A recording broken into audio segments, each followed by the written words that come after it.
Sabe aqueles momentos em que a vida parece um jogo de xadrez e a gente está perdendo feio? Quando parece que todas as saídas estão fechadas? Pois é, hoje a nossa análise mergulha exatamente nessa ideia, na premissa de que mesmo no pior cenário que se possa imaginar, o rei ainda tem um movimento. Essa sensação, ela é muito real, né? É um grito que vem lá do fundo. É o sentimento de quem olha para todos os lados e simplesmente não encontra ajuda, não encontra um porto seguro. É a sensação de abandono total. Muita gente conhece bem esse lugar, esse ponto em que parece que não há mais para onde ir.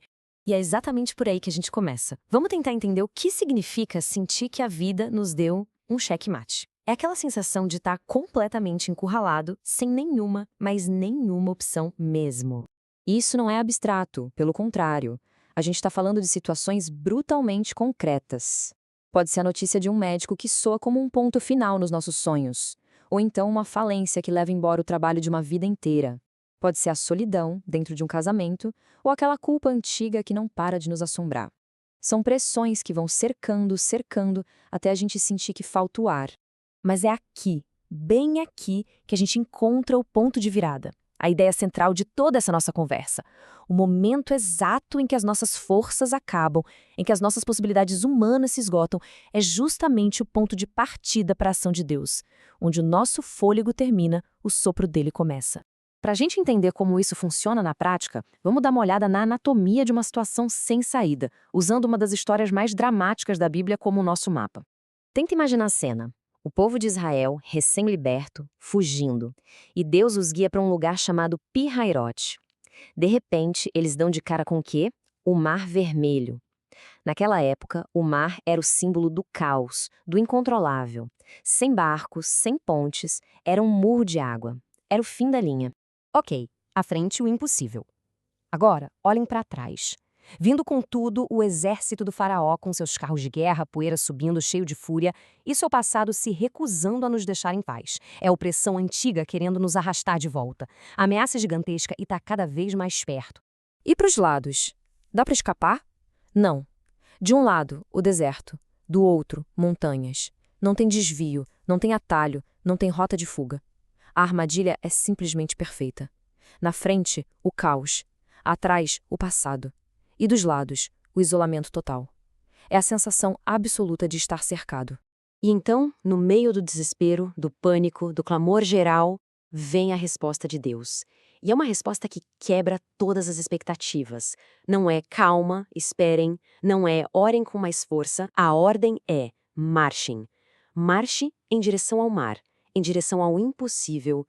Deus transforma a oração em ação e o medo em movimento. É uma ordem que desafia qualquer lógica. Essa situação toda é a definição de um checkmate. A palavra em si, que vem do persa, já tem esse peso de finalidade, sabe? Shah mate, o rei está morto. É a declaração final da impotência no tabuleiro. É quando não existe mais nenhuma jogada legal para salvar o rei. Agora, olha que interessante essa análise. Para ser checkmate de verdade, 3 coisas precisam acontecer. Primeiro, o rei não tem para onde fugir. Segundo, nenhuma outra peça pode se meter na frente para protegê-lo. E terceiro, ninguém pode capturar a peça que está atacando. É um estado de paralisia completa. Exatamente como a gente se sente nessas crises da vida. Mas e se a nossa percepção do jogo estiver completamente errada? É aqui que a gente começa a virar a chave. Essa próxima parte é sobre mudar de perspectiva. É sobre ver o tabuleiro não com os nossos olhos, cheios de desespero, mas com o olhar de um grande mestre. Tem uma pintura famosa chamada Checkmate. A cena é clássica. De um lado, o diabo, com aquele sorrisinho de vitória, apontando para o tabuleiro. Do outro lado, um jovem, completamente arrasado, cabeça baixa, já aceitando a derrota. O clima da pintura é de desesperança total. Fim de jogo. E essa imagem nos joga uma pergunta na cara. Tudo ali grita perdeu. Mas e se não for o fim? E se a percepção de derrota daquele jovem não for a verdade absoluta sobre o tabuleiro? E aqui vem a reviravolta da história.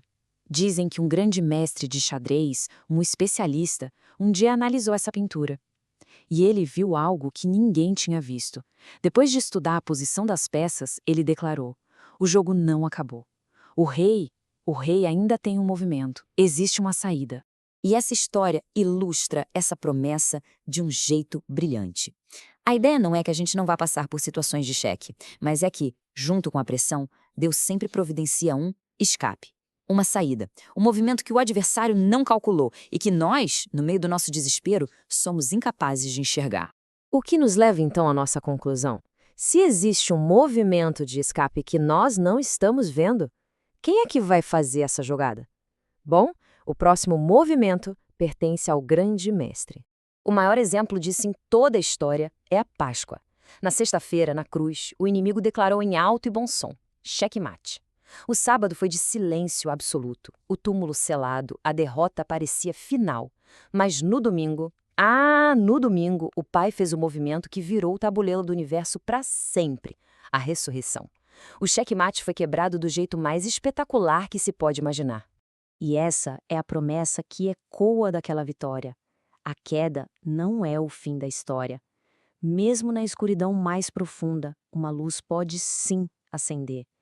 Mesmo depois de cair, é possível se levantar. A partida não termina na queda. E o ponto final é este: o nosso problema pode ter regras, mas Deus não joga limitado por elas.